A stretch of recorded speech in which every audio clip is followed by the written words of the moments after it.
the Lord.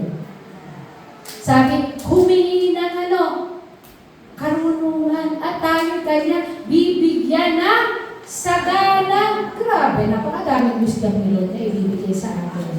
Huwag tayong umasa lang sa ating sariling karunungan. Ano po? Huwag masyadong believe. Overconfidence, panic na po yun. No? Tandaan natin, the Lord gives wisdom. Huwag nyo namang sobrang maliitin yung sarili mo na wala kayong kakayanan.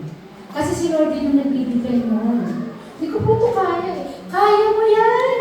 Ask! Ask God! And He will grant you wisdom. Hindi ko po kaya mag-pray, nahihiyap ako. Ask God for wisdom. Hindi ko po kaya mag-share. Ask God for wisdom. Ano natin problema?